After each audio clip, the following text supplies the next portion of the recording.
Alhamdulillahi Rabbil Alameen, as-salatu was-salamu ala khatimin nabiyyin wa ala alihi wa sahbihi ajma'in, amma ba'd, fa'udhu billahi minash shaitanir rajim, bismillahir rahmanir rahim.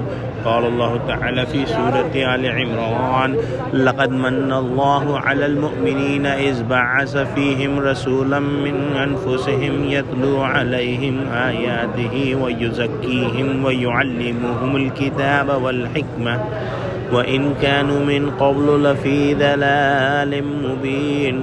Translation: Surely Allah granted great favor to believers when He sent them a messenger from among themselves, reciting for them His verses and purifying them and teaching them the book and wisdom, while earlier before they were in a clear open error.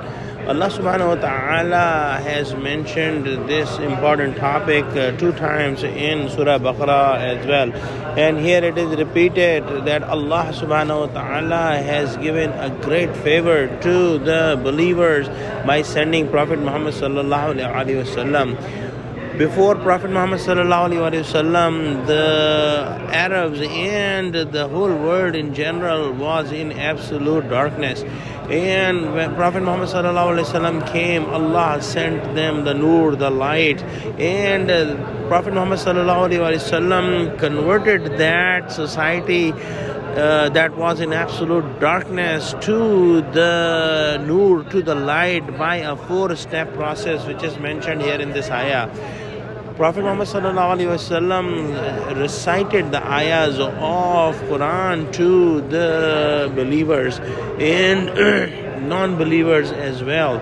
The believers' heart accepted the ayahs, and then their hearts purified, and they had the tazkiyah of the hearts, and the hearts who had the love of Allah, the mu'arafat of Allah, the knowledge of Allah dormant in them, became alive, and they accepted the message. And Prophet Muhammad sallallahu alaihi wasallam taught them the book, meaning the commandments of the book, after their hearts were purified.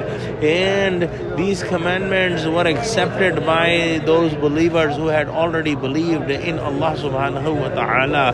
And when they had the tazkiyah and they knew the commandments of Allah, Prophet Muhammad sallallahu alaihi wasallam taught them the hikmah. And the hikmah or wisdom is the knowledge of deen, that why are the commandments are like this.